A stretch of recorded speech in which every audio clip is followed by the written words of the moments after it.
Mitos legenda Raja Bersiung di Kedah. Kisah Raja Bersiung dikatakan mula berasal daripada cerita-cerita lisan yang berunsurkan mitos dan legenda. Ia kemudiannya disematkan dalam sastera tulisan yang diberi nama Hikayat Merong Mahawangsa. Ia merupakan sebuah karya sastera sejarah teragung berkaitan dengan sejarah negeri Kedah. Sama ada ia hanya satu mitos atau kisah benar, kezaliman Raja Bersiung sentiasa menarik perhatian peminat sastera dan sejarah tanah air. Hikayat ini pernah direkodkan oleh R.J. Wilkinson pada tahun 1898 bertajuk Salah Silan Negeri Kedah Dar Al-Aman. Ia kemudiannya diterbitkan dan diolah semula oleh Siti Hawa Saleh pada tahun 1991. Kebiasaannya dalam penulisan sastera Melayu, sesuatu kekritikan terhadap raja disampaikan secara tersirat dan memerlukan pemahaman lebih mendalam seperti Temasik dilanggar Todak, Sultan Melaka meminang Puteri Gunung Ledang, dan beberapa lagi. Manakala Hikayat Raja Bersiung pula adalah satu-satunya sastera Melayu lama yang menceritakan kezaliman seorang raja secara berterus terang. Ini yang menjadikannya istimewa berbanding hikayat-hikayat lain. Dalam Hikayat Merong Mahawangsa, watak Raja Kedah yang kelima sebelum memeluk Islam ialah seorang raja keturunan Siam bernama Raja Ong Maha Perita Deria. Dia dikatakan seorang yang berperwatakan bengis dan zalim. Jika ada rakyatnya yang melakukan kesilapan walaupun sedikit, dia akan memerintahkan mereka supaya dipenjarakan.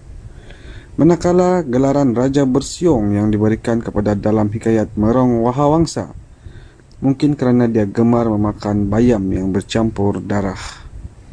Bermula apabila salah seorang tukang masaknya secara tidak sengaja terhiris jari dan darahnya bercampur dalam masakan sayur bayam.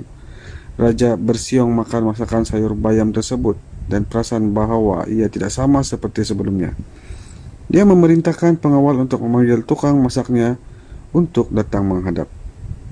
Setelah disoal apakah yang menyebabkan rasa sayur bayam itu lebih enak, akhirnya tukang masakan mengaku bahawa masakan itu telah bercampur darah secara tidak sengaja. Tukang masak yang takut akan dihukum terkejut apabila Raja Bersiung yang zalim itu memberikan reaksi berlainan sama sekali. Raja Bersiung memerintahkan agar resepi baru itu dibuat setiap hari bermula saat itu. Dia juga mengarahkan pengawalnya agar tahanan di penjara yang menanti hukuman mati dibunuh dan diambil darahnya setiap hari untuk digunakan dalam masakan kegemarannya itu.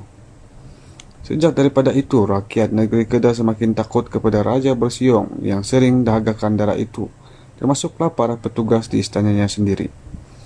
Apabila tahanan di penjaranya semua habis dibunuh, Raja Bersiung mengarahkan pula para pengawalnya untuk menculik orang awam, khususnya kanak-kanak. Rakyat negeri Kedah termasuk para petugas istana menjadi semakin marah dan benci kepada Raja Bersiung. Akibat perbuatannya meminum darah itu juga, tanpa disedari 2 batang taring atau siong telah tumbuh di mulutnya. Raja Bersiung malah berbangga dengan siongnya itu. Dia mahu semua rakyatnya tahu bahawa siongnya bertambah panjang apabila dia memakan lebih banyak darah manusia. Ia menambahkan lagi ketakutan rakyat Kedah. Bagi Raja Bersiung pula, dia perlukan rasa takut dan hormat itu dari rakyat dan juga musuhnya. Pernah sekali, salah seorang daripada tukang masaknya cuba untuk meletakkan racun dalam masakan sayur bayam bagi menghentikan kekejaman Raja Bersiung. Akan tetapi rancangan itu gagal apabila anjing buruan milik raja itu menumpahkan dan memakan masakan itu. Anjing buruannya mati sejurus selepas itu dan tukang masak yang terlibat disiksa dan dihukum bunuh. Ada juga berlaku pemberontakan oleh para nelayan di Kedah untuk menentang kezaliman Raja Bersiung, tetapi berjaya digagalkan oleh para tentera yang ditugaskan oleh raja. Semua pemberontak telah berjaya dibunuh dan salah seorang daripada mereka merupakan adik kepada seorang menteri Raja Bersiung. Ketika kejadian itu, menteri itu berada di luar negeri Kedah. Apabila pulang, orang kampung menceritakan apa sebenarnya yang terjadi. Menteri itu berasa marah dan sedih kerana dia amat patuh kepada raja sebelum ini.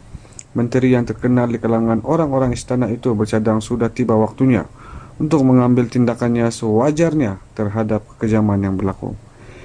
Dia menanti masa yang sesuai untuk melakukan pemberontakan. Pada suatu hari ketika Raja Bersiong keluar berburu, menteri itu menjalankan misinya. Dia berjaya mendapat sokongan daripada menteri-menteri lain dan pasukan tentera Raja Bersiong sendiri.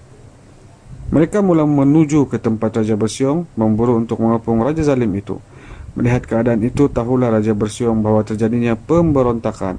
Dia mengarahkan pengawal tentera dan tentera yang mengiringnya untuk menentang pasukan pemberontak itu, tetapi tiada siapa yang patuh kepada arahannya. Raja Bersiong berasa takut dan cuba untuk melarikan diri ke hutan untuk menyelamatkan diri. Ketika melarikan diri, Raja Bersiong telah memulas dan mencabut siongnya agar tidak dikenali dan membaling taring itu di kawasan yang kini dinamakan Baling Kedah. Raja Bersiong juga dikatakan telah singgah di Perak ketika melarikan diri. Kawasan yang disinggahnya itu dikenali sebagai kota Raja Bersiong di Ijok selama Perak. Raja Bersiong akhirnya mati ketika dalam buangan dan tanpa sebarang gelaran dan kuasa. Kisah unik Raja Bersiong ini telah diperbaharui dalam bentuk filem oleh M. Amin dan ditayangkan pada 1968 atas permintaan Perdana Menteri pertama iaitu Tunku Abdul Rahman kerana keunikan kisah itu.